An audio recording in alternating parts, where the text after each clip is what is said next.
Since the last 2 years, I have set up a company, a business called Expeirence Palestine, through which I have allowed international delegations as well as Israelis to come to Palestine and meet with Palestinian voices, to hear Palestinian voices. And those Palestinian voices are a little bit different because they are voices that celebrate life. They are voices that look forward.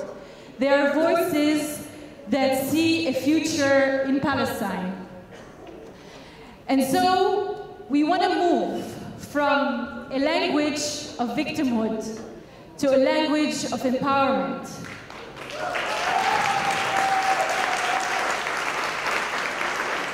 We do not want to continuously react to what Israel does and what Israel doesn't do.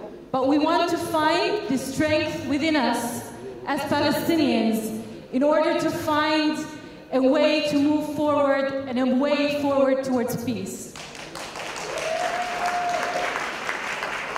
And today we have several voices. We tried to kind of combine a variety of representations. We have Huda Abuarqoub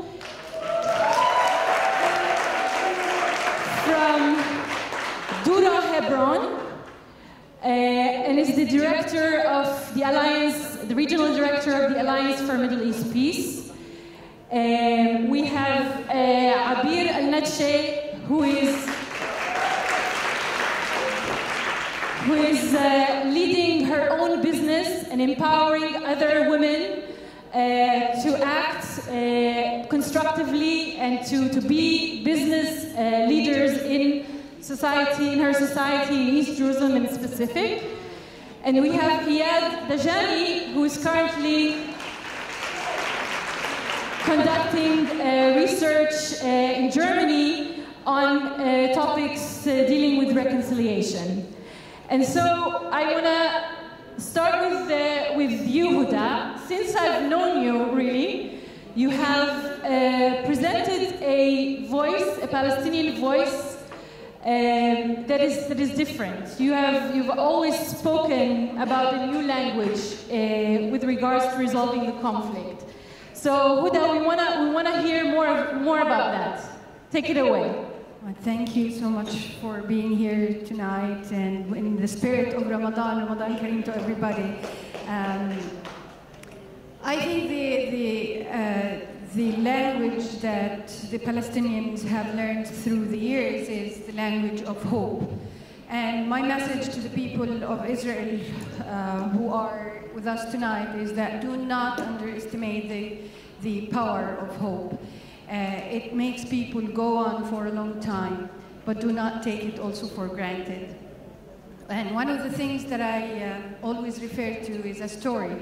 This is a conflict about narratives and identity.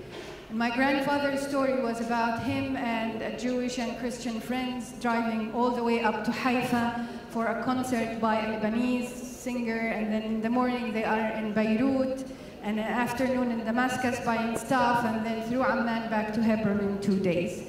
And for me, that's the map. If anybody asks about the map, that's the map. And that's the vision, where people can actually freely move from one place to another, where the Middle East is owned by everyone and everyone has the right to live equally in it.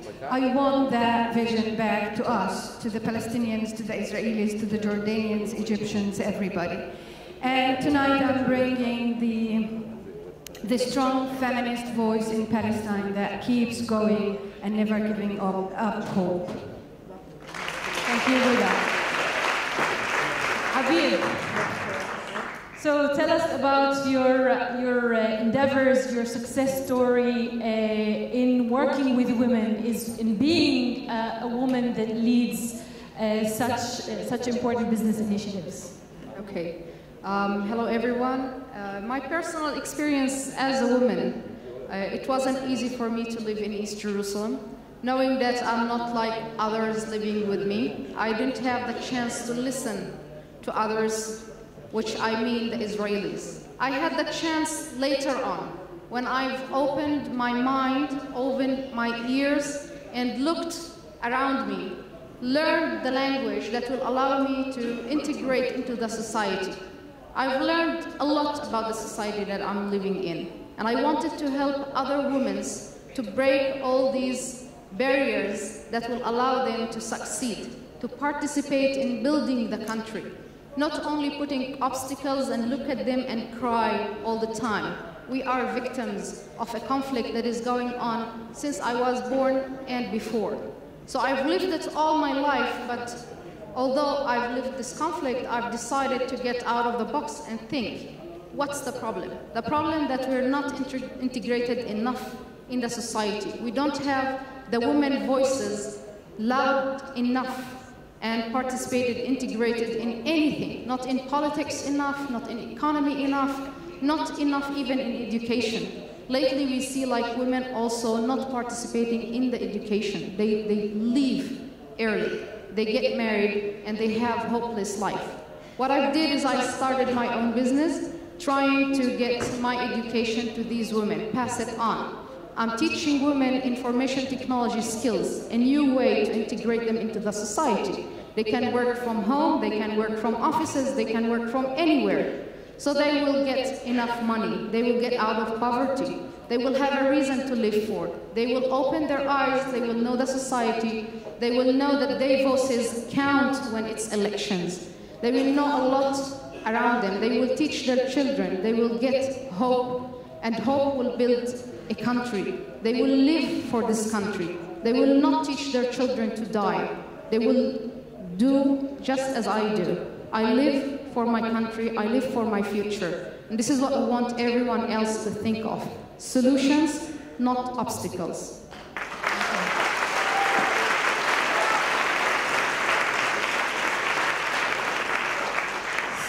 So I'm going to refer now to Iyad. Iyad has been involved in some research with regards to reconciliation, but specifically he's been exploring some theories that would apply to resolving the conflict.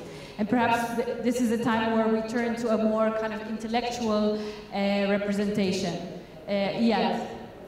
Thank you. Tell us what you're doing. Okay, I'm actually a doctoral researcher at the Jena Center for Reconciliation Studies in Germany, and we work on reconciliation in the middle of conflict. One of my, who's going to be a new publication, is about information technology systems for reconciliation. So I had to come back here and visit for like 5 months, and I looked at the Israeli-Palestinian conflict, and I see there's no reconciliation. I met some leaders of the Israeli leaders who want to talk to leaders, Palestinian leaders, to bring peace. But they're missing the aspect of peace, which is people. Palestinian people, Israeli people need to have one peace. And that's what is more important. But to go to peace, it's not just a word, it's a reconciliation. We have to work for reconciliation. And this is the aspect that we miss. There's no reconciliation within the Palestinian-Israeli people. That's what we should work with. One of the aspects that I thought about is consequentialism ethics. It's the consequentialism state. Is to build an equal consequence of equal ethics between two nations. And those nations that I would like to adapt to, the Palestinian-Israeli nation. What do I mean? We today talk about 5 million Palestinians that have no rights within the Israeli concepts of the Israeli state. Like in the West Bank, Palestinians, they do not have rights. The rule of law in the West Bank and Gaza is demonized, and that is wrong. The IDF is Israeli Defense Force. It's not an occupation force. And this is seen by 5 million Palestinians that it is an occupation force. We have to work on changing that. The settlers, they are settlers since by Palestinians they are settlers. This is also wrong. So we have to work on reconciliation. And the way to do it is, in my perspective, consequentialism ethics is the conduct of a consequence ethics for reconciliation that would pave the way for peace in the Israeli-Palestinian conflict. And this is my perspective of my new topic, actually. Thank you, Iyad. Huda, I'm going to turn again over to you and ask you to speak a little bit more about the new language that you've been speaking about in addressing the Israeli-Palestinian conflict? What sorts of language is this? I know you talk a lot about inclusivity, the fact, the act of listening to different voices and incorporating them in order to gain them on the side of peace. So if you can elaborate on that. Of course, we all come from a place of victimhood. And the idea of liberating ourselves and the other of victimhood is a very empowering notion. And Paulo Freire is one of the educational gurus of the world. He always had the idea of that he put most of the responsibility of liberation on the people who perceive themselves as oppressed. And this changed the whole concept of power. And for me, this is where the Palestinians and the Israelis have to invest more in education, education of liberation, rather than education of victimization and fear. So the new language is about liberation, is about inclusivity, is about responsibility. If the Palestinians have the capacity and the courage against all the odds to go and speak to the Israelis, I would think that the Israelis have the same responsibility to talk to those of the Israelis who don't believe that there is a possibility for peace. And this is where I feel like each of the communities have responsibility towards, and we should turn back inward and start working within our own society. Inclusivity is important, and it comes from a feminist thinking, and you don't have to be a woman to be a feminist, by the way. You can actually be a man and still be a feminist. And feminism is about inclusion. If an Israeli can speak to an Israeli who's in a settlement or in a periphery, then this would absolutely help in building trust and building the hope towards a place of reconciliation. But if you are within the Israeli society are so fragmented to the extent that you sometimes don't talk to each other, this is not going to help on the long run. So that's why one of the movements that I am fully supportive of is Women Wage Peace, and shout out. And in the Palestinian society, there is a huge support for them, not because they think that they will actually bring peace, but because they actually speak to the non-spoken to within the Israeli society.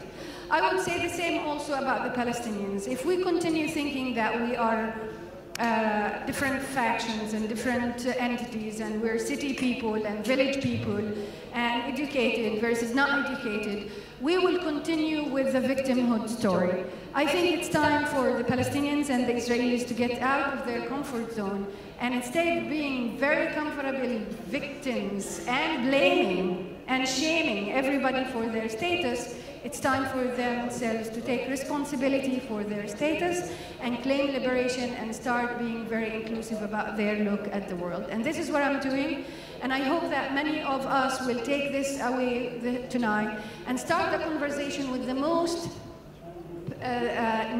person that you are politically against his political views. And I think their reconciliation would start, and security will be redefined from being a political position to a human needs position. The Palestinians need security, and the Palestinians are also asking whether they have a partner within the Israeli society or not. Thank you. Thank you very much. I want to reflect a little bit about this concept of not blaming, not shaming, of adopting an attitude of seeing what works, and this is also an invitation for the audience as well to participate in this.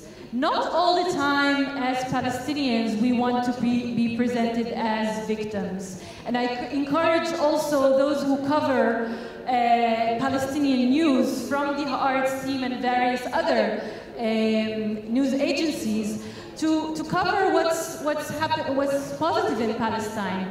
A few months ago, we had a Palestinian music expo. In the last couple of years, 2 Palestinian singers have won the Arab Idol. Other Palestinian entrepreneurs are appearing on the first cover of Forbes as successful entrepreneurial businesses. This voice is important for you, for the Israeli public, to know that there is a partner on the other side.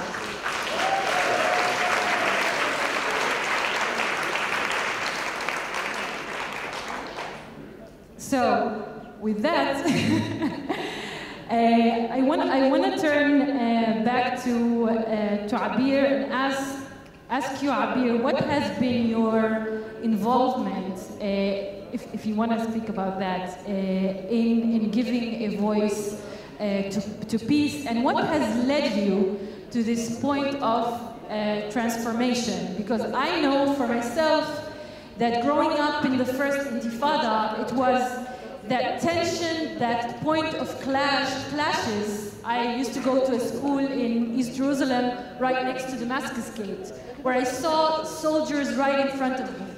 But I decided otherwise. I decided that this reality needs to be transformed, that there is something else positive. There is a faith in humanity that's possible. So Abeer, if you don't mind sharing some of that story with us. Sure. So in 2004, I was the first lady in my region to get professional certified for computer hardware and software maintenance. That was a turning point in my life. I gained education, I gained a special skill, but it was out of running away from a very bad feeling that I had before I joined university. I've lost a friend in the second Intifada. I saw him being shot and killed in one of the demonstrations. And I was 18 back then. I joined the university and I was wondering, what should I do? And I decided to set 2 goals for my life. One of them is to try to end the conflict between Israel and Palestine, to pass the message that my friend wanted to pass, but he chose the wrong way. Not through violence, but through non-violent actions. The second one was to try to end the conflict and to cure the harm that was caused by this conflict. I've joined and worked for humanitarian aid projects for 10 years. I promised myself until the age of 30. And I joined the One Voice movement to try to end the conflict. I've been working with my own society, but on the other hand, I've been listening and meeting with Israelis, usually outside the country. We don't dare to do this inside the country. So I've been talking to people, I've been listening, I've been hearing the voices of the people. I've learned about the Jewish identity, I've learned about my own identity and what the people want. I work with grassroots. I believed in grassroots being able to bridge the gaps and create a new leadership in the Palestinian society that will lead us to a good agreement with the Israelis to end this conflict. This is what I have been dedicating my time for. When I've decided to end my work with the humanitarian missions, I've decided to open my own business. I wanted to work also with my community to create the change from inside, to create a new leadership. So the idea of the social venture that I've started was about changing the reality. Only 19% of the women workforce are participating in Jerusalem, in East Jerusalem. This is a shaking number. I cannot believe that all these women staying at home, they don't have voices, they don't speak out, they don't participate in economy, they don't participate in the elections, they don't talk out their voices. They feel different because they are not accepted in their Palestinian society, within their Palestinian society. They have not been empowered as Palestinian women. They talk about themselves as Palestinian women. On the other hand, they have been not treated as Israeli citizens in the state of Israel. We hold until today, as Jerusalemites, Palestinians in Jerusalem, Jordanian passport that says that we are Jordanians. I've been once asked in the UK when I arrived, how is Jordan? I said, I don't know. Believe me, I don't know. They were trying to ask me many times, 3 times. He was asking me like, how is Jordan? You didn't come from Jordan? No, I came from Israel. My plane just arrived from Israel. I live in Jerusalem. And he was asking me again, aren't you Jordanian? I said, yes, only on passport. This is the only thing that I know about Jordan. It's something that we live on daily basis. We don't have an economic and ecosystem that includes us. We don't get the trust of a bank. We don't get the trust of the government to work in the government. We don't get the trust to work anywhere because as women, we have to be responsible of the actions of the men in our family, if they are relatives, if they have ever chosen the violent way. As if we can change their minds or as if we can even talk our voices as women. You know how women cannot still, until today, raise their voices in front of the men. So they are taken responsible for that. They cannot work in the government. They cannot go out of their homes because of some cultural, religious obstacles, and still we blame them for everything. They have barriers like language that I wanted to get over. So we have now the Just Hub that is teaching people the language. So we teach them Hebrew in order to be able to talk, to express themselves, and to participate. We give them a skill that will allow them to integrate in the society, to bring money, to empower them. They will be able to become leaders in the future. Thank you, Abeer.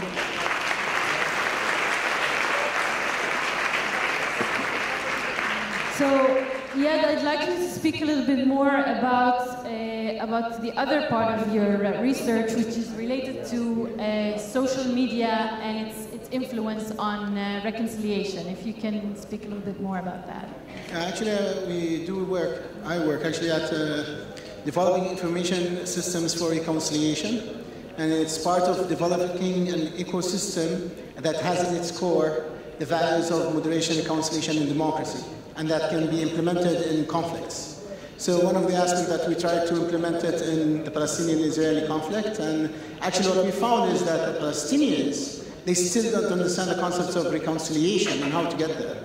The Israelis, they don't want to deal with it, they want to do peace. But to deal with reconciliation is something else because they think of reconciliation as part of South Africa, which actually what is happening within the Palestinian side, the BDS, anti-normalization. If you find the BDS has over 500,000 people recruited, and they are going to 1 million people recruited for BDS. So in social media, it's very important that we develop a social media for reconciliation, because I think there is aspect of reconciliation and it's fertile in the Israeli-Palestinian conflict. We have actually a theory in Jena. It's called reconciliation in the middle of conflict, Huda perspective. This, we try to study it in different aspects of reconciliation in the world. South Africa, Cambodia, and how reconciliation can be possible in the middle of the strife. So I think Israeli-Palestinian can have reconciliation, and I think it's a path for peace. To actually try to, and it's like a combat. BDS, combat, anti-normalization. You have a very big fertile for reconciliation, but we need to work there, and to get to there is using social media as a tool for that purpose. Thank you, Iyad. Huda, I'm going to turn again to you and ask you to deliver a final message, both to the Israeli public and the Palestinian public. To the Israeli public, it's important for you to know that the Palestinians also feel that they don't have a partner, and in order to do that, we need to see more of you in the streets rather than yelling at your government, asking for a peace agreement to be done. It's every time I see Israelis in the streets calling for the end of the occupation or calling for anything that is against some of the government's latest decisions, I feel so proud being working with Israelis. But I also work with Israelis who also think that the government is a great thing and the government is helping them, and I don't want their voices to be excluded, and I want them to be included in any vision of Israel in the future. So my message to every one of you, and since I work with thousands of Israelis and Palestinians who took life risks to meet, who lost their sons and daughters to this conflict, they need and they talk about peace, reconciliation. I want the Israeli society to demand to do a lot of work on trauma healing instead of investing in the trauma, to do a lot of work to stop the fear mentality, to do a lot of work to look at the Palestinians from a place of not labeling them as one lump of people. They are all either Fatah or all either Hamas. The Palestinian people have a history of diversity, and the Palestinian people have very strong voices of women, whether we like it or not, but it's not documented. And again, it's our responsibility. The Palestinian people are very well educated, and the most important thing that I want you to know about the Palestinians is that they know you very well. We do the effort to translate Haaretz, on daily basis. We have programs that shows the pulse of the Israeli society. How much of that is communicated to you? How much do you know of the Palestinians? Are we all the same? Are we all teaching hate? Are we all have no educational systems, no health systems? Are we also desperate to go to checkpoints and stab soldiers, knowing that we will not liberate Palestine by that? I just call on you to do a personal effort to know the Palestinians a little bit more in order not to label them. We refuse to be enemies. We refuse to be the enemy of Israel. Israel has to start making friends rather than enemies in the region. And the only guarantee for Israel's security is us. You should know that. Thank you. Thank you. Perhaps?